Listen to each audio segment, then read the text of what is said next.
Hello guys, Sim Dexter. So this video is going to be a little bit different. It's not about recaps, it's about how to really manage your risk in the most efficient way. After pretty much finishing the whole year of trading, we have 2 months left. According to my observations throughout this year, and the opportunity has significantly dropped compared to 2020 and 2021, and there is some adjustments for how to really manage your risk. So let's talk about the most hyped up seasons throughout this year, which I believe is February, May, June, and October. You can see different seasons performed a little bit different. Some of it has really high liquidity, some of it has really low float and very extremely difficult to trade, especially on the fees. Borrowing low float costs 50 cents per share, overnight cost about $2 per share. Those fees can pretty much eat you alive when you are a short seller. And going long on these, especially the volatility on recent Chinese play, they can drop from $30 to 50 cents in one day. So pay attention to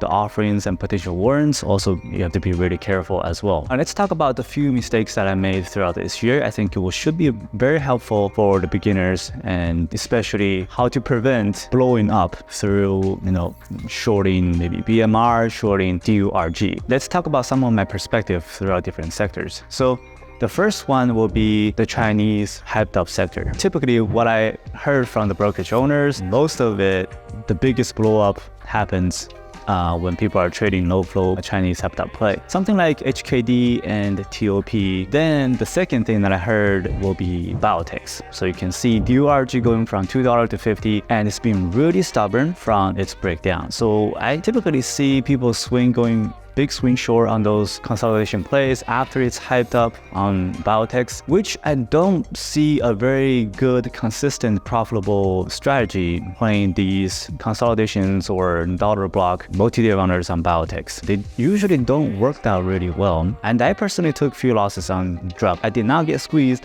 from 2 to 50, but I took multiple losses on the consolidations, even though it fits the multi-day runner criteria, and it does those big up and swing and going up and down. Very difficult to control your risk, and of course it's been a really challenging period for traders because the opportunity has been dropping. From my observations, there's only about 2 to 3 plays, I would say in average per month, sometimes even one, on both sides, long opportunities and shorting opportunities. There is maybe about 3 seasons, that 3 months we have about in averaging 7 to 8 plays. So this is more about patience of traders, because every time when we run into slower seasons, everybody become impatient. They're eager to make money, they oversize, and we see hyped up tickers like DREG, we see BMR, and we see TOP. Interested in trading like Steven Dux? It all starts with choosing the right broker. Dux Trading has partnered with Success Trader to supercharge your trading journey. By joining through Dux Trading, you can unlock 90 days commission-free trading at Success Trader. Experience trading like never before with superior short inventory with over 10 built-in locate sources, dedicated phone and chat support, early locate availability, and the opportunity to earn interest on any of your idle funds. Plus, enjoy competitive locate pricing that suits your trading style. Ready to elevate your trading? Simply click the link in the description below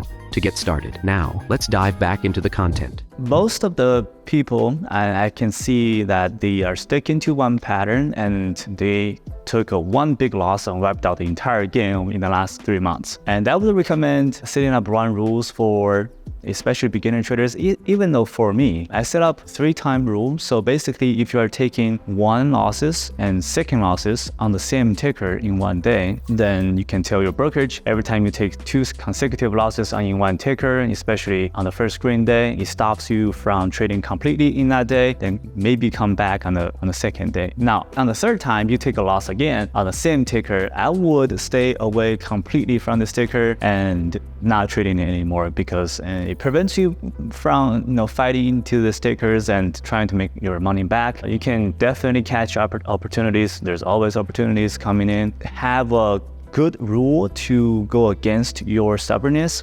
is always very efficient, also very important to stay consistent, profitable. And another thing is on the sector-wise, I would highly recommend avoiding Chinese hyped up first screen day tickers and also Biotechs as well. And on the other side, there will be psychology countering on the Nanofloat side. So I can kind of see that a lot of people don't really trade 500K flow, 700K flow, because whenever a ticker trades 20 million shares as a 500K flow, if there's nobody trading that 500K flow, the stock goes instantly down 30%, 40%. And a lot of people see it as a good reward. And next time when they see a 500K, 600K flow, they jump in.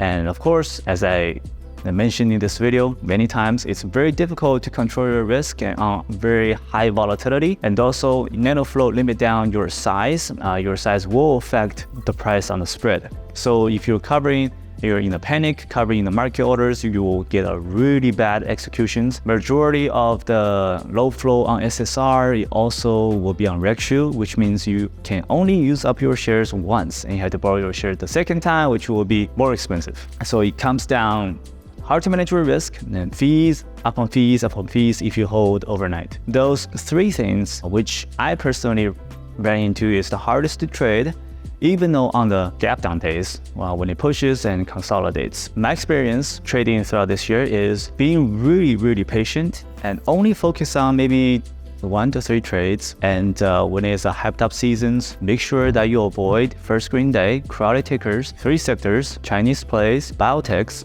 and Nanofloats, so which is under 1 million. The rule that I mentioned 2 years ago that you don't want to exceed over 10% the entire float size, it's been changing a little bit because you can kind of see that the borrowing industry has been changing in the last 3 years. The borrows become cheaper and overnight rates still remain the same. When borrow becomes so cheap, let's say a 750K flow only have maybe 2 cents or 4 cents, it costs you like a few $100s to borrow throughout the entire day and very expensive holding overnight. You can kind of go into the short sellers mentality. So they only want to trade on intraday and they do not want to hold overnight. And the covering, majority of the strength comes in the afternoon because they cover their shares, they do not want to hold overnight, and going to the next day with a huge gap down because there's no shorts in there anymore. You have to kind of measuring that, is it really worth it to hold overnight because there's nobody holding short overnight? And typically when there's nobody's shorting, stock drops the most. In